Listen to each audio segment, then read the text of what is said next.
Esta infame declaración llevó a la prohibición del príncipe y convirtió a Nicolás Maquiavelo en una de las figuras más moralmente corruptas y despiadadas de la historia. En 1539, el cardenal Reginald Pole llegó a decir: Nicolás Maquiavelo es el enemigo de la raza humana. Maquiavelo trataba de separar el poder de la moral. Aconsejaba a los gobernantes que no se enfocaran en lo que era moralmente correcto, sino en lo que era práctico y efectivo. Sostenía que, si era necesario, se debía hacer el mal para alcanzar objetivos y que no existían restricciones éticas cuando se trataba de mantener el poder, ya fuera mediante la masacre de familias enteras, incluyendo niños, o a través del engaño y la manipulación. Cualquier método era válido si garantizaba la estabilidad del Estado.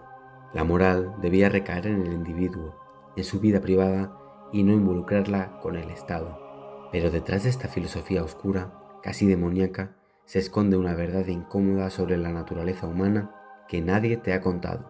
Maquiavelo expuso la brutal realidad del poder y el éxito, y aunque sus enseñanzas pueden parecer crueles, en este vídeo veremos aquellas lecciones que hicieron a Maquiavelo un pensador repudiado por unos y a la vez necesario por otros.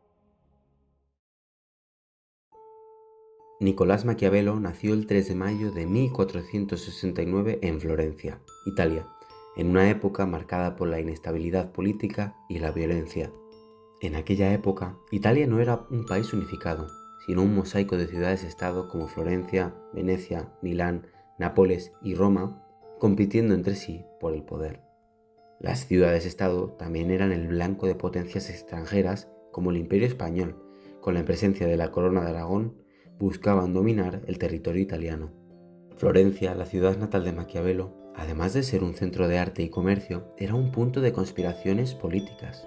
La poderosa familia Medici había gobernado la ciudad con mano de hierro, pero en 1494 fueron expulsados, dando paso a un breve gobierno republicano que duraría hasta el 1512. En 1498, Maquiavelo fue nombrado secretario de la Segunda Cancillería de Florencia.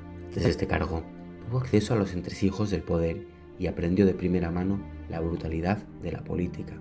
Durante años viajó a diferentes cortes europeas, donde conoció a reyes, papas y líderes militares.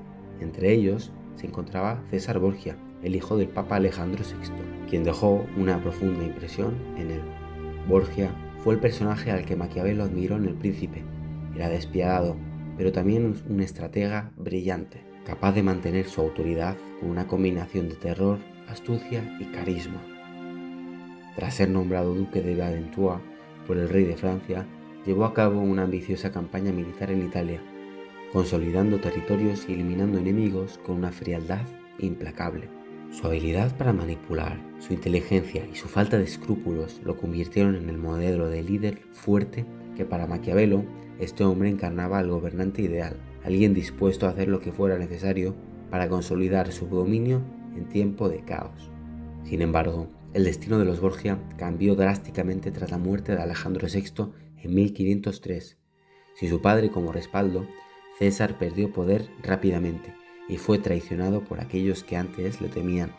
Terminó exiliado y murió en una emboscada en España en 1507, marcando el fin de la dinastía Borgia como fuerza dominante en Italia. A pesar de su caída, el legado de los Borgia sigue siendo objeto de fascinación. Su mezcla de crueldad, inteligencia y ambición despiadada los convirtió en símbolos tanto del poder absoluto como de la corrupción en la historia del Renacimiento. La suerte de Maquiavelo cambió drásticamente en 1512, cuando los Medici, con el apoyo de las tropas papales y españolas, recuperaron el control de Florencia, poniendo así fin a la república que él había servido fielmente. Durante casi 14 años, Maquiavelo había ocupado cargos importantes en el gobierno republicano, desde diplomático hasta estratega político. Sin embargo, con el regreso de los Medici, su cercanía con el régimen republicano lo convirtió en un enemigo del poder. En 1513 fue acusado de participar en una conspiración contra los Medici, específicamente en un complot para derrocar al nuevo gobierno liderado por el cardenal Giovanni de Medici. Aunque no hay pruebas concluyentes de su participación, fue arrestado y encarcelado en la prisión de Bargello, donde sufrió torturas brutales. Uno de los métodos empleados contra él fue el astrapado, en la que sus manos eran atadas a la espalda y era elevado con una cuerda para luego ser soltado bruscamente, dislocándole los hombros. A pesar del tormento, Maquiavelo nunca confesó ningún delito y finalmente fue liberado gracias a una amnistía concedida por el Papa León X. Sin embargo, su vida política estaba acabada.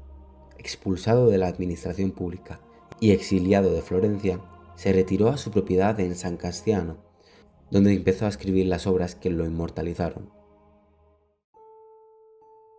Antes de ver El Príncipe, su obra famosa, es necesario saber cuál era su visión de la naturaleza humana, que le serviría como base para escribir sus obras.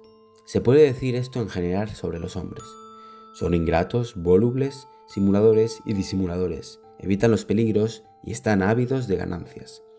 Mientras les hagas bien, son todos tuyos, te ofrecen su sangre, sus bienes, su vida y sus hijos, cuando la necesidad está lejos, pero cuando está cerca, se rebelan.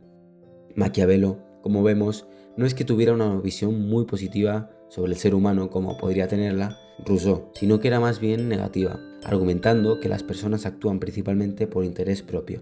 Según él, la lealtad y la gratitud son efímeras y dependen de la convivencia y de intereses de la propia conciencia del ser. Por eso, un gobernante no debe confiar en la bondad de la gente, sino en su capacidad para imponer respeto y control. El libro es un manual para gobernantes sobre cómo obtener y mantener el poder en un mundo marcado por la ambición, la traición y la inestabilidad.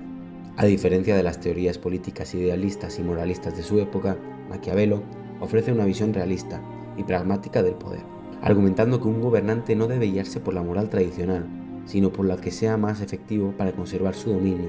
Algunas de sus ideas claves incluyen el uso del engaño y la fuerza, el temor sobre el amor, la fortuna y la virtud, la importancia de la apariencia y el poder militar.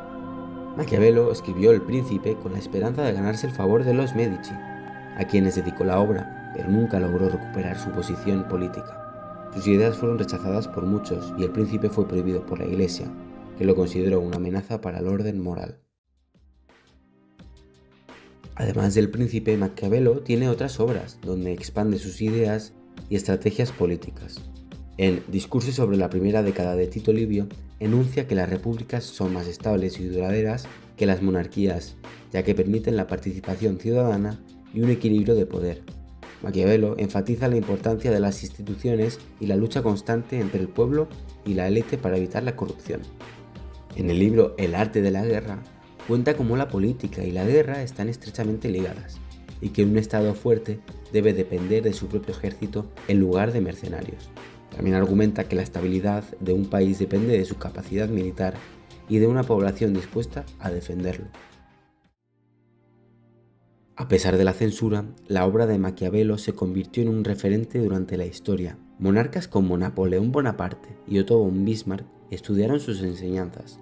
Con ello, como seres humanos, al escuchar la historia de Maquiavelo y sus ideas, no se debe pensar que era un ser malvado, sino que buscaba ver el poder y la vida desde el pragmatismo, lo que funciona, y no desde el idealismo, siendo que a veces es necesario ganarse la confianza de los individuos con miedo para evitar la maldad de la naturaleza humana. Y aunque nos cuesta asimilarlo, Maquiavelo es un referente, ya que sus principios son utilizados en muchas ocasiones en la realidad actual.